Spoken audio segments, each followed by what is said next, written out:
స్వర్గంలో పుట్టిన ఒక దేవత భూమిపై ఒక రాజుకి భార్య అయింది. ఆమె 7 సార్లు తన సొంత కుమారులను నదిలో వదిలిపెట్టింది. విష్ణువు పాదాల నుండి పుట్టిన దేవత శివుని జటలో బంధింపబడింది. ఇప్పుడు మీరు ఊహించుకొనే ఉంటారు స్వర్గంలో నివసించే ఆ దేవతను. ఆ స్వర్గలోకం ఎటువంటిది అంటే అక్కడ కల్పవృక్షం అంటే కోరికలు తీర్చే వృక్షం విలసిల్లుతుంది. మరియు అక్కడ అమృతం ప్రవహిస్తుంది అంటే మరణం లేని దివ్య పానీయం. మరియు అక్కడ దేవతల దివ్య తేజస్సు సర్వోన్నతంగా వెలుగుతుంది. ఆమె జలాలలోని ఒక్క బిందువుకు సమస్త పాపాలను కడిగివేసే శక్తి ఉంది. ఆమె స్పర్శ ఒక్కటి చాలు మరణించిన ఆత్మలకు విముక్తి ప్రసాదించడానికి. ఆమె గురించి సాక్షాత్తు పరమశివుడే ఒకనాడు ఇలా ప్రకటించాడు: ఈమె నా జటాజూటానికి అలంకారం వంటిది. ఆమె పేరే గంగా. ఆ సర్వలోక దేవత శ్రీ మహావిష్ణువు పాదాల నుండి జన్మించి పరమశివుని జటాజూటంలో ఒదిగిపోయిన దేవత. దేవత మనసులో ఒక ఆలోచన మెరిసింది. నేను సాక్షాత్తు శివుణ్ణి నా వద్దకి ఇక్కడికే రప్పించుకుంటాను అనే ఆలోచనతో ఆమె తన సొంత అహంకారపు లోతుల్లో మునిగిపోయింది. ఇదే దేవత కోసం ఒక రాజు 3 తరాల పాటు 1000 సంవత్సరాల పాటు కఠోర తపస్సు ఆచరించాడు. ఒకనాడు 60,000 సంచార ఆత్మలకు ఒక్క క్షణంలోనే విముక్తి ప్రసాదించిన దేవత ఈమె. మరియు స్వర్గలోక సభలో ఒక శాపాన్ని పొందిన దేవత కూడా ఈమె. ఆ శాపం ఆమెను భూలోకానికి దింపివేసింది. ఒక రాజుకు భార్యగా మరియు ప్రపంచం భీష్ముడిగా గుర్తించే ఒక పుత్రుడికి తల్లిగా ఆమెను మార్చివేసింది. నేటి మన ఈ ప్రయాణంలో ఎంతో కాలంగా దాగి ఉన్న గంగాదేవి కథలను మీరు తెలుసుకోబోతున్నారు. మీ సొంత జీవితాలకు నేరుగా అన్వయించుకోదగిన సత్యాలను ఈ రోజు మనం కనుగొనబోతున్నాము. ఇది స్వర్గలోకాన్ని వీడినా సరే మనల్ని మాత్రం ఎన్నడూ విడిచిపెట్టని ఒక దేవత కాదా? కాబట్టి ఈరోజు ఈ వీడియోని చివరి వరకు చూడండి. ఎందుకంటే మనం ఈరోజు మన ఈ ప్రయాణాన్ని స్వర్గలోకంలో మొదలై భూలోకానికి దిగివచ్చి ఇక్కడే అమరత్వాన్ని పొందే ఒక అద్భుత ప్రయాణం గురించి వినబోతున్నాము. ఈ ప్రయాణాన్ని ఒక్క ప్రశ్నతో ప్రారంభిద్దామా? అసలు గంగాదేవి ఎవరు? మన పురాణాలలో ముఖ్యంగా విష్ణు పురాణం, భాగవత పురాణం, రామాయణం, మహాభారతం మరియు స్కంద పురాణాలలో గంగాదేవి ప్రస్తావనలు పదే పదే కనిపిస్తున్నాయి. ఋగ్వేదంలో కూడా పేరు ప్రస్తావించబడిన మొట్టమొదటి నదులలో ఒకటిగా గంగా నది పేర్కొనబడింది. అయినప్పటికీ గంగ కేవలం ఒక నది మాత్రమే కాదు, ఆమె మన మధ్య నివసించేందుకు నదీ రూపాన్ని ధరించిన ఒక దేవత. పురాణాల ప్రకారం గంగాదేవి శ్రీ మహావిష్ణువు పాదాల నుండి జన్మించింది. విష్ణువు తన వామన అవతారంలో కేవలం 3 అడుగులతో సమస్త విశ్వాన్ని కొలిచినప్పుడు ఆయన ఎడమ పాదం బొటనవేలు నుండి ప్రవహించిన దివ్య జలాలు ఎంత పవిత్రమైనవి అంటే బ్రహ్మదేవుడు వాటిని సేకరించి తన కమండలంలో భద్రపరిచాడు. ఆ జలాలే కాలక్రమేణా గంగా నదిగా రూపుదిద్దుకున్నాయి. ఒక్కసారి ఊహించండి, శ్రీ మహావిష్ణువు పాదాలను స్పృశించిన ఆ జలాల పవిత్రతను కొలవడానికి ఏ కొలమానం సరిపోతుంది? గంగాదేవి తెల్లని వస్త్రాలు ధరించి నుదుటిపై జలమయమైన కిరీటాన్ని అలంకరించుకొని చేతిలో కమండలాన్ని పట్టుకొని మకరం అనే ఒక భారీ జలచరాన్ని తన వాహనంగా అధిరోహించినట్లుగా వర్ణించబడుతుంది. ఆమె కళ్ళల్లో అంతులేని కరుణా సముద్రం తొణికిసలాడుతుంది. ఆమె అనేక పేర్లతో ప్రసిద్ధి చెందింది. భగీరథి అంటే భగీరథ మహారాజు కృషి వల్ల భూమికి దిగి వచ్చినందువల్ల ఆమెకు ఆ పేరు వచ్చింది. జాహ్నవి జహ్ను మహర్షి కుమార్తె కాబట్టి జాహ్నవి అని పేరు వచ్చింది. త్రిపదగా అంటే 3 లోకాల గుండా ప్రవహించే నది కాబట్టి త్రిపదగా అని పిలుస్తారు. విష్ణుపది విష్ణువు పాదాల నుండి జన్మించినందున విష్ణుపది అని పిలుస్తారు. మరియు సురసరి అంటే దేవతల నది కాబట్టి గంగాదేవిని సురసరి అని కూడా పిలుస్తారు. ప్రతి పేరు వెనక ఒక కథ దాగి ఉంది. ఈ రోజు మనం ఆ కథలన్నింటినీ ఒక్కొక్కటిగా తెలుసుకోబోతున్నాము. అయితే ఇక్కడ ఒక ఆసక్తికరమైన విషయం ఉంది. స్వర్గలోకంలో గంగాదేవి కేవలం ఒక నది మాత్రమే కాదు, ఆమె తనకంటూ ఒక ప్రత్యేక అస్తిత్వం కలిగిన స్వతంత్ర దేవత. ఆమె స్వభావం నిర్భయం, సత్యసంధతతో కూడుకున్నది. అప్పుడప్పుడు కాస్త ఉత్సాహభరితంగా లేదా ఆవేశపూరితంగా కూడా ఉండేది. దేవతల మధ్య ఆమెకు ఎంతో గౌరవం ఉండేది. అయినప్పటికీ ఆమె ఎవరికీ దాసోహం కాలేదు. ఒకానొక సందర్భంలో శివుని అర్ధాంగి అయిన పార్వతీదేవికి ఆమె పట్ల కాస్త అసూయ కలిగింది. ఎందుకంటే శివుడు గంగాదేవికి తన జటాజూటంలో అంటే ముడివేసిన కేశాల్లో ఒక గౌరవప్రదమైన స్థానాన్ని కల్పించాడు. ఆ బంధం ఎంతో గాఢమైనది, ఎంతో సంక్లిష్టమైనది. ఆ సంబంధంలోనే దాగి ఉన్న ఒక రకమైన అహంకారం భవిష్యత్తులో గంగాదేవికి ఒక గొప్ప గుణపాఠాన్ని నేర్పించబోతుంది.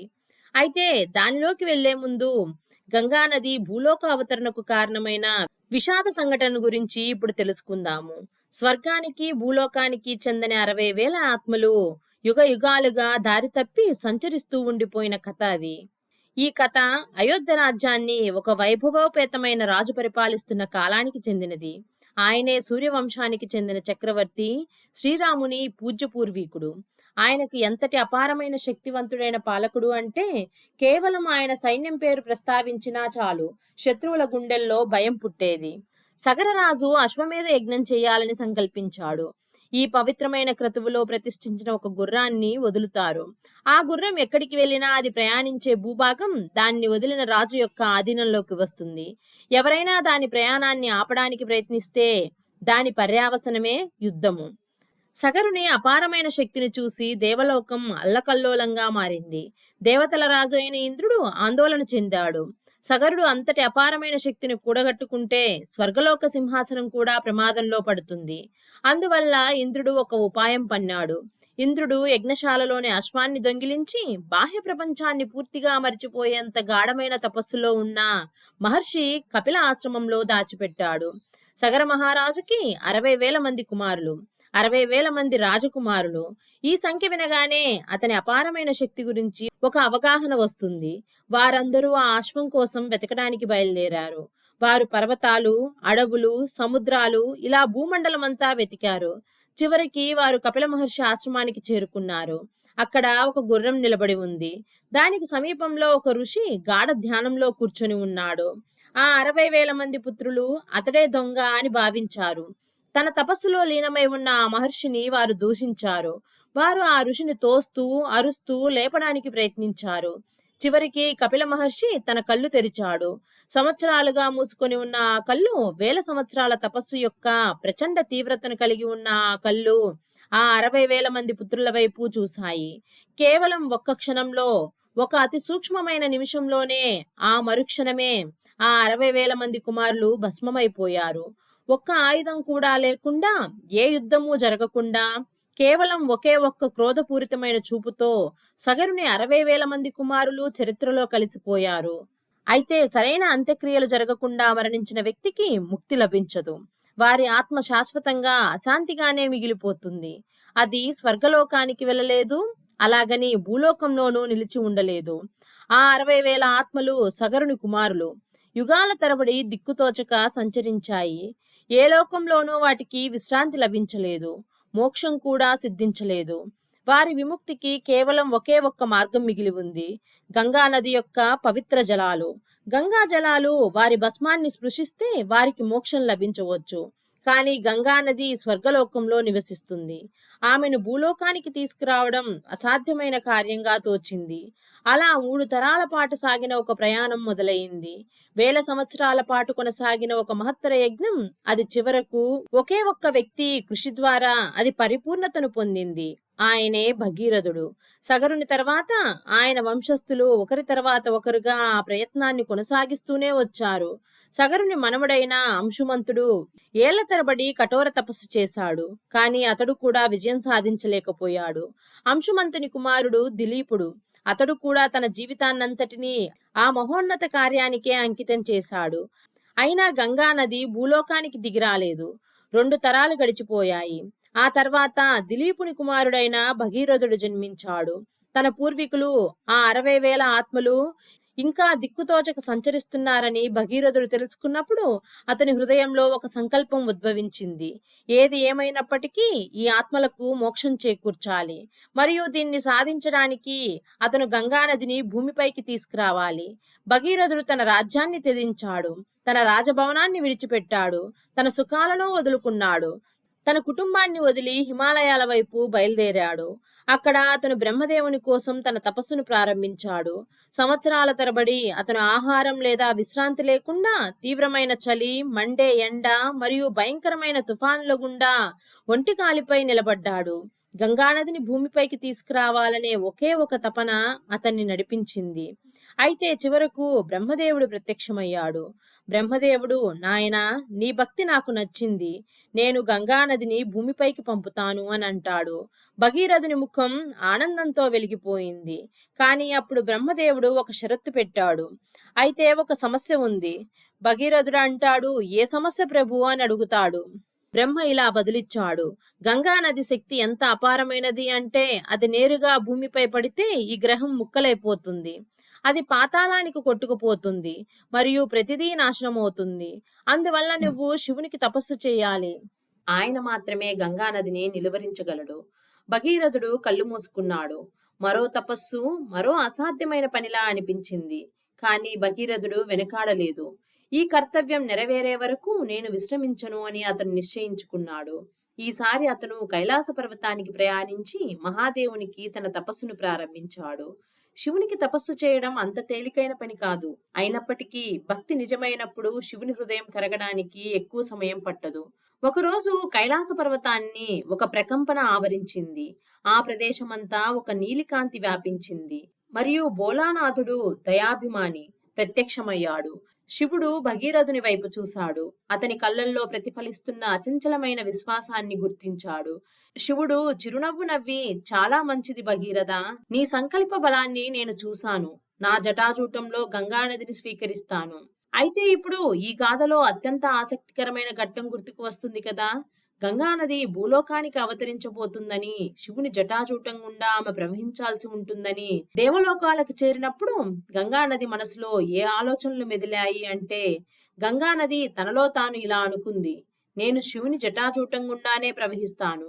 నా శక్తి ఎంత అపారమైనది అంటే నేను శివుణ్ణి కూడా కొట్టుకుపోతాను. శివుడు ఏం చేస్తాడో చూద్దాము. ఇది గంగానది యొక్క అహంకారం.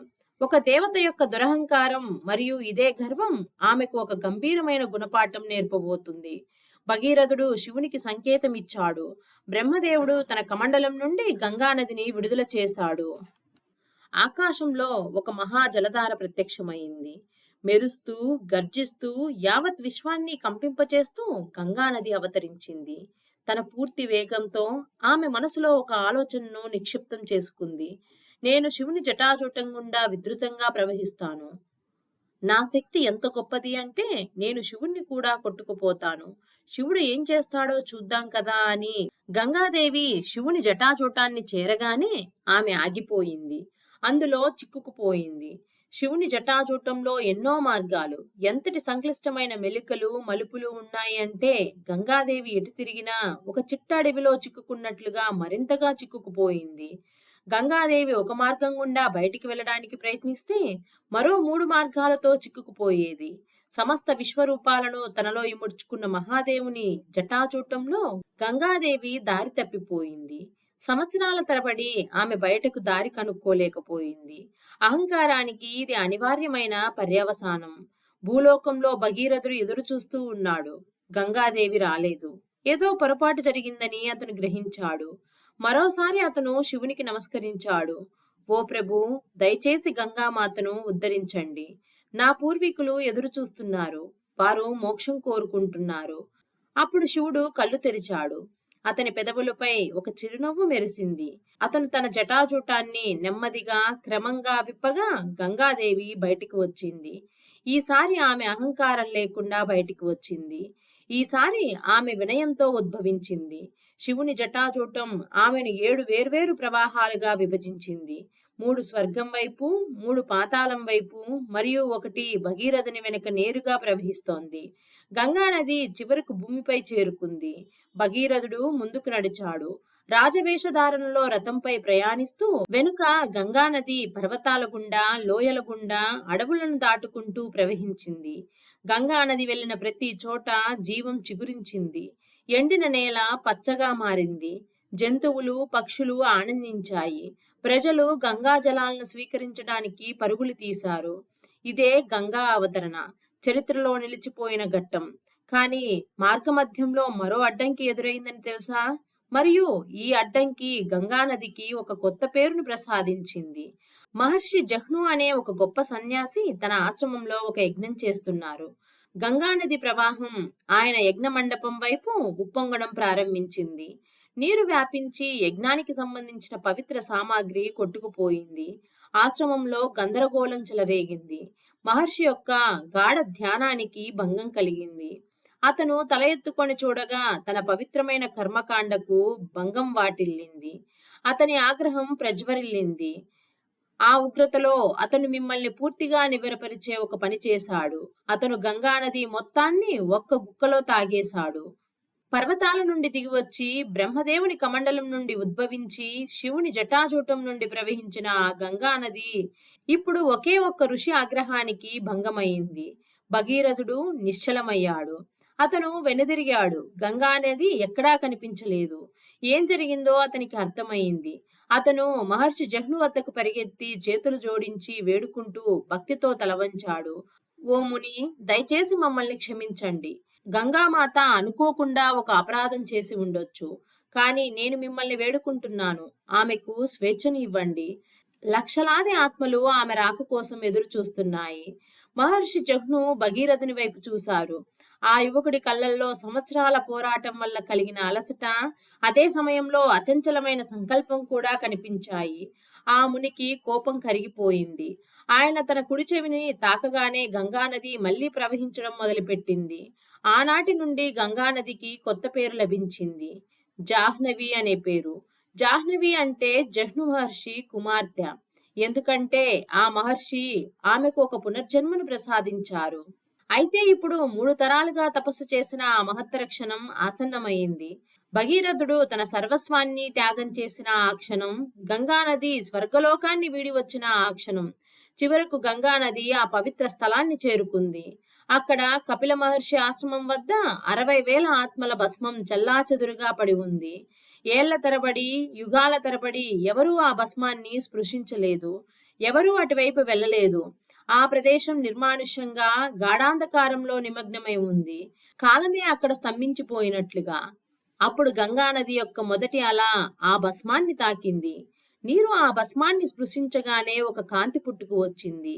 ఆ వెంటనే మరొకటి, ఆపై ఇంకొకటి, ఒకదాని తర్వాత ఒకటిగా 60,000 కాంతి బిందువులు పైకి లేవడం ప్రారంభించాయి. యుగాల తరబడి సంచరిస్తున్న ఆత్మలు ఇప్పుడు విముక్తి పొందుతున్నాయి. వారి ముఖాలపై ప్రశాంతత తాండవించింది. శతాబ్దాలుగా వారిని పట్టి పీడించిన ఆవేదన ఒక్క క్షణంలోనే అదృశ్యమైపోయింది. సమీపంలోనే నిలబడి ఉన్న భగీరథుడు కన్నీటితో విలపించాడు. ఆయన భక్తితో చేతులు జోడించి ఇలా పలికాడు, అమ్మా, నువ్వు వచ్చావు.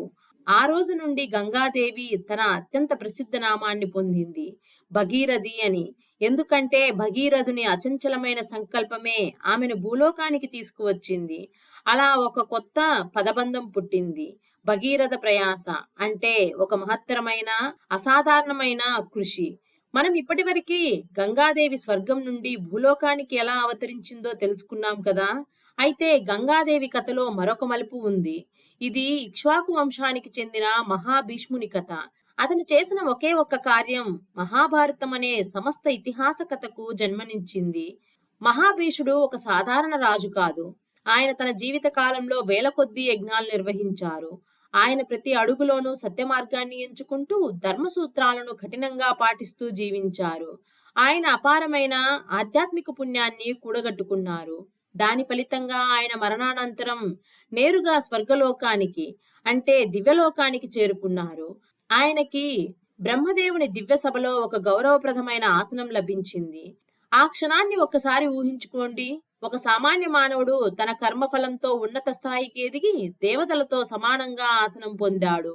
అటువంటి గౌరవం చాలా కొద్ది మందికే లభిస్తుంది. ఆ రోజున మహాభీషుడు నిస్సందేహంగా సకల సృష్టిలోనూ అత్యంత ఆనందభరితుడై ఉంటాడు. సభ సమావేశమై ఉంది. దేవతలు, ఋషులు, గంధర్వులు హాజరై ఉన్నారు. ఒక పక్కన స్వచ్ఛమైన తెల్లని వస్త్రాలు ధరించి దివ్య తేజస్సును వెదజల్లుతూ ప్రశాంతమైన నిశ్చలమైన ముఖంతో సాక్షాత్తు గంగాదేవి ఆసనంలో ఉన్నారు. అకస్మాత్తుగా బయట నుండి ఒక పెనుగాలి క్షణకాలం పాటు వీచి ఆ క్షణంలో గంగాదేవి వస్త్రాలను కదిలించింది. ఆ సభలోని వారందరూ కాలంలో స్తంభించిపోయినట్లు అనిపించింది. దేవతలు తమ చూపులను కిందికి దించుకున్నారు. ఋషులు తమ కళ్ళను పక్కకు తిప్పుకున్నారు. గంధర్వులు తలలు దించుకున్నారు. అది ఋతు నియమం, అది ధర్మ ఆచరణ. కాని మహాభీషుడు అతను అలానే చూస్తూ ఉండిపోయాడు. ఒక్క క్షణం, 2 క్షణాలు, 3 క్షణాలు. అతడు గ్రహించే లోపలే అతని చూపు మర్యాద అనే పవిత్ర హద్దును దాటిపోయింది. ఇదంతా బ్రహ్మదేవుడు గమనిస్తూనే ఉన్నాడు. మహాభీషుడికి స్వర్గలోకంలో స్థానాన్ని ప్రసాదించిన ఆ బ్రహ్మదేవుడే నెమ్మదిగా ఆయన దివ్యముఖం గంభీరంగా, కఠినంగా మారింది. బ్రహ్మదేవుడు ఇలా పలికాడు: ఈనాడు ఈ పవిత్ర సభలో నీవు మర్యాద హద్దులను అతిక్రమించావు. నీ జీవితమంతా నీవు పాటించిన ధర్మాన్ని ఒక్క క్షణపు అశాశ్వతపు చూపులో మర్చిపోయావు. కాబట్టి నేను నీపై ఒక శాపాన్ని విధిస్తున్నాను. నీవు మర్త్యలోకంలో ఎంతో కఠోర శ్రమతో నీవు అధిరోహించి వచ్చిన ఆ భూమిపైనే తిరిగి జన్మిస్తావు. అప్పుడు ఆ మహాభీషుడు వణికిపోయాడు. వేల కొద్దీ యజ్ఞయాగాదులు చేసి తాను సాధించుకున్న ఆ స్వర్గధామం ఒక్క క్షణంలోనే అతనికి దూరమైపోయింది. అప్పుడు బ్రహ్మదేవుడు తన చూపును గంగాదేవి వైపు మళ్లించాడు. గంగా, నీవు కూడా భూలోకానికి వెళ్ళాలి. అక్కడ నీవు మహాభీషుడితో ఒక బంధాన్ని పంచుకోవాలి. గంగాదేవి ఈ ఆజ్ఞను ఎటువంటి ప్రశ్న లేకుండా స్వీకరించింది. ఎందుకంటే బ్రహ్మదేవుని మాట తిరుగులేనిది. ఆ విధంగా భవిష్యత్తులో మహాభారతానికి పునాది కాబోయే ఆ బంధాన్ని ఒక శాపం నిర్ణయించింది. ఆ తర్వాతి జన్మలో మహాభీషుడు హస్తినాపురానికి రాజు అయిన శంతనుడిగా జన్మించాడు. అదే సమయంలో గంగాదేవి భూలోకానికి దిగివచ్చింది. శంతన మహారాజు పరాక్రమవంతుడు, ధర్మపరుడు, తన ప్రజల ఆదరాభిమానాలను చూరగొన్న పాలకుడు. ఒకనాడు గంగానదీ తీరంలో వేట కోసం బయలుదేరాడు. అక్కడ నదీ తీరంలో నిలబడి ఉన్న ఒక స్త్రీని అతను చూశాడు. ఆమె సౌందర్యం ఎంత అద్భుతంగా ఉంది అంటే శంతనుడి చూపు ఆమెపైనే నిలిచిపోయింది. ఆమె రూపం ఎంత దివ్యంగా ఉంది అంటే ఆమె సామాన్య మానవ స్త్రీ కాదని, ఒక దేవత అని నిశ్చయించుకున్నాడు. శంతనుడు ముందుకు అడుగు వేసి ఇలా అడిగాడు: ఓ దేవి, నీవు ఎవరు? మీ పేరేమిటి? అసలు ఇక్కడ ఒంటరిగా ఎందుకు నిలబడి ఉన్నారు అని. అప్పుడు ఆ స్త్రీ అతని వైపు తిరిగింది. ఆమె కళ్ళు లోతైనవి, ప్రశాంతమైనవి, అంతు చిక్కనివి, సరిగ్గా నదీ లోతుల వలనే. ఆమె ఇలా బదులిచ్చింది: నా పేరు గంగా. ఒక్క క్షణం పాటు శంతనుడి గుండె ఆగిపోయినంత పనయింది. అప్పుడు శంతనుడు ఆమెను వివాహం చేసుకోవాలని కోరాడు. గంగాదేవి ఒక్క క్షణం అతని వైపు చూసి ఇలా పలికింది: ఓ రాజా, నిన్ను వివాహం చేసుకోవడానికి నేను సిద్ధమే. అయితే దీనికి ఒక షరతు ఉంది. అప్పుడు శంతనుడు ఇలా బదిలిచ్చాడు: ఆ షరతు ఏమిటో చెప్పమని. గంగాదేవి ఇలా పలికింది: నేను ఏమి చేసినా సరే నీవు నన్ను ఎప్పుడూ ప్రశ్నించకూడదు, నన్ను అడ్డుకోకూడదు, నా జోలికి రాకూడదు. నువ్వు అలా చేసిన క్షణమే నేను నిన్ను వదిలి వెళ్ళిపోతాను శాశ్వతంగా అని పలుకుతుంది. శంతనుడు ఒక్క క్షణం ఆగిపోయాడు. అది చాలా విచిత్రమైన షరతు. అయినా సరే గంగ సాన్నిహిత్యాన్ని పొందాలనే ఆశతో శంతనుడు అంగీకరించాడు. నేను ఒప్పుకుంటున్నాను అని అంగీకరిస్తాడు. అలా సర్వలోక దేవత అయిన గంగ హస్తినాపుర మహారాణిగా మారింది. అయితే ఇప్పుడు మనం ఈ కథలో ఒళ్ళు గగురుపడిచే ఘట్టానికి చేరుకున్నాము. గంగకు శంతనుకు వరుసగా కుమారులు జన్మించారు. గంగకు శంతనుకు మొదటి కుమారుడు జన్మించాడు. రాజప్రాసాదమంతా ఆనందంతో నిండిపోయింది. దీపాలు వెలిగించారు, సంబరాలు మొదలయ్యాయి. కానీ ఆ సంతోషం ఎంతోసేపు నిలవలేదు. గంగ లేచింది, తన పసికందును చేతుల్లోకి తీసుకొని నది వైపు నడిచింది. శంతను ఆమె వెంటే నడిచాడు. కానీ అతని గుండె దడదడలాడుతుంది. కానీ అతని పెదవుల నుండి ఒక్క మాట కూడా రాలేదు. గంగ ఆ పసికందును నదీ జలాలకు అప్పగించింది. శంతనుడు అక్కడే స్తంభించిపోయి నిలబడిపోయాడు. లోపల రాయిలా బద్దలైనా బయటికి మాత్రం మౌనంగా ఉండిపోయాడు. ఆ షరతు అతనికి గుర్తుకు వచ్చింది. ఇక ఈసారి రెండవ కుమారుడు జన్మించాడు. మళ్ళీ అదే జరిగింది. మూడవ వాడు అదే గతి. 4, 5, 6, 7 కుమారులు, మొత్తం 7 సార్లు. 7 సార్లు ఒక తండ్రి తమ కుమారుణ్ణి దూరం చేసుకోవడం కల్లారా చూశాడు. 7 సార్లు అతని కళ్ళల్లో నీళ్లు నిండాయి. 7 సార్లు అతని పెదవులు వణికాయి. 7 సార్లు ఆ తండ్రి తన గుండెను పిడికిలతో గట్టిగా నొక్కుకొని మౌనంగా ఉండిపోయాడు. ఒక తండ్రి గుండెల్లో రాయిలా గట్టిపడిపోతున్న వేదన ఇది. మిత్రులారా, ఇప్పుడు ఈ కథ మొత్తాన్ని వివరించే అసలు నిజం తెలుసుకోబోతున్నాము. అయితే మనం ఇప్పుడు ఈ కథ మొత్తాన్ని వివరించే అసలు నిజాన్ని తెలుసుకోబోతున్నాము. ఈ 8 మంది కుమారులు సాధారణ మానవులు కారు. వీరు అష్టవసువులు, దేవతలలో ఒక ప్రత్యేక వర్గానికి చెందిన వారు. ఈ అష్టవసువులు ఒకసారి వశిష్ఠ మహర్షికి చెందిన కామధేనువు అనే గోవును దొంగిలించారు. తన ఆగ్రహంతో వశిష్ఠ మహర్షి వారిని ఇలా శపించాడు: మీరందరూ మానవలోకంలో జన్మిస్తారు. అప్పుడు ఆ వసువులు భయపడిపోయి క్షమించమని వేడుకున్నారు. మహర్షి కోపం కొంత తగ్గింది. సరే అలాగే అని ఆయన శాంతించారు. మొదటి 7 వసువులు జన్మించిన క్షణమే విముక్తులు అవుతారు. అయితే ఈ ఆలోచనను మొదట తలపెట్టిన వసువు మాత్రం సుదీర్ఘ కాలం పాటు మానవ రూపంలోనే కొనసాగాల్సి ఉంటుంది. వసువులకు గంగ ఇలా మాట ఇచ్చి ఉంది. నేను మీకు తల్లిని అవుతాను. మీరు జన్మించిన వెంటనే మిమ్మల్ని విముక్తులు చేస్తాను అని. అందుకే ఆమె ఆ 7 కుమారులను నదిలో విడిచిపెట్టింది. వారిని విముక్తులను చేయడానికి, ఆ శాపం నుండి విముక్తి కల్పించడానికి. 8వ వసువును సుదీర్ఘకాలం పాటు మానవ రూపంలోనే ఉండాలని ఎవరికైతే విధి నిర్ణయించిందో వారిని మాత్రం ఆమె వదిలిపెట్టింది. 8వ కుమారుడు జన్మించినప్పుడు గంగ ఆ బిడ్డను తీసుకొని మరోసారి నదివైపు నడిచింది. కాని ఈసారి శంతనుడు తనను తాను ఇక నియంత్రించుకోలేకపోయాడు. ఏళ్ల తరబడి పేరుకుపోయిన వేదన, 7 కుమారులను కోల్పోయిన దుఃఖం అతను ముందుకు అడుగువేసి గట్టిగా అరిచాడు. గంగా ఆగు. ఆ 2 మాటలతోనే గంగ ఆగిపోయింది. ఆమె నెమ్మదిగా వెనుతిరిగింది. ఆమె కళ్ళల్లో విషాదం తొణికిసలాడింది. కాని ఆశ్చర్యం మాత్రం లేదు. ఈ క్షణం ఎప్పుడో రాబోతుందని ఆమెకు ముందు నుంచే తెలుసు. శంతనుడు ఇలా అన్నాడు, ఇతన్ని మాత్రం కాదు, కేవలం ఈ కుమారుణ్ణి మాత్రం వదిలేయి గంగా. ఆమె తన కుమారుణ్ణి తిరిగి శంతనుడి చేతిలో ఉంచి ఇలా అంది, ఓ రాజా, నీవు నీ ప్రతిజ్ఞను భంగం చేశావు. నేను ఇకపై ఇక్కడ ఉండలేను. అప్పుడు శంతనుడి కళ్ళల్లో నీరు నిండింది. గంగా, ఇదంతా ఎందుకు? ఈ బిడ్డ ఎవరు? మరి మరి నా 7 కుమారులు ఎవరు? గంగాదేవి పూర్తి నిజాన్ని వెల్లడించింది. వసువుల కథ, ఆ శాపం మరియు ఆ గంభీరమైన ప్రతిజ్ఞ గురించి వివరించింది. ఆపై ఆమె తిరిగి ఇలా పలికింది, ఈ కుమారుడి పేరు దేవవ్రతుడు అవుతుంది. అతని ఇక ఒక మహావీరుడిగా ఎదుగుతాడు. నేను ఇతన్ని పెంచి పోషిస్తాను. మరియు ఒకనాటికి నేను ఇతన్ని తిరిగి నీకు అప్పగిస్తాను. ఆ మరుక్షణమే గంగాదేవి నదిలో అంతర్ధానమైపోయింది. శంతనుడు నదీ తీరంలో ఒంటరిగా నిలబడి ఉన్నాడు. చేతులు ఖాళీగా ఉన్నప్పటికీ తన హృదయంలో గంగాదేవి ఇచ్చిన ఆ వాగ్దానాన్ని పదిలంగా దాచుకున్నాడు. నేను ఇతన్ని తిరిగి తీసుకువస్తాను. ఈ బిడ్డే ఒకనాటికి తిరిగి వస్తాడని, ప్రపంచం ఇతన్ని భీష్ముడు అనే పేరుతో గుర్తిస్తుంది అని అప్పుడు అతనికి తెలియదు. గంగాదేవి దేవవ్రతుణ్ణి దేవలోకంలో పెంచి పెద్ద చేసింది. ఆమె పరశురాముడి ద్వారా అతనికి యుద్ధ విద్యలలో శిక్షణ ఇప్పించింది. గొప్ప ఋషుల ద్వారా జ్ఞానాన్ని బోధించింది. ఆపై తన మాటకు కట్టుబడి ఆమె దేవవ్రతుణ్ణి తిరిగి శంతనుడికి అప్పగించింది. శంతనుడు తన కుమారుడి వైపు చూశాడు. అతని హృదయం గర్వంతో ఉప్పొంగిపోయింది. భవిష్యత్తులో చరిత్రలో చిరస్థాయిగా నిలిచిపోయేంతటి గొప్ప ప్రతిజ్ఞను చేసినవాడు ఈ దేవవ్రతుడే. నేను ఎప్పటికీ వివాహం చేసుకోను. నేను ఎప్పటికీ సింహాసనాన్ని అధిరోహించను. ఈ కఠోరమైన ప్రతిజ్ఞ కారణంగానే అతనికి భీష్ముడు అనే పేరు లభించింది. అంటే భయంకరమైన ప్రతిజ్ఞ చేసిన వాడు అని అర్థం.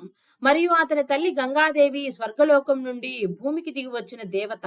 ఒక మానవరాజును వివాహం చేసుకున్న దేవత మరియు 7 ఆత్మలకు విముక్తి ప్రసాదించిన దేవత. కాబట్టి ఇది గంగాదేవికి సంబంధించిన చిరస్మరణీయమైన గాథ. విష్ణుమూర్తి పవిత్ర పాదాల నుండి జన్మించిన దేవత, శివుడి జటాజూటంలో ఒదిగిపోయి తద్వారా వినయాన్ని బోధించిన దేవత.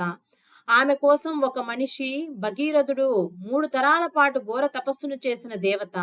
ఆ ఒక్క క్షణంలోనే 60,000 ఆత్మలకు విముక్తి ప్రసాదించిన దేవత. మరియు దైవశాపం కారణంగా భూలోకానికి దిగివచ్చి ఒక రాజుకు భార్య అయిన దేవత.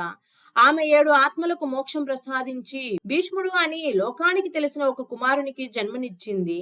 అహంకారం యొక్క స్వభావం గురించి గంగానది మనకు బోధిస్తుంది.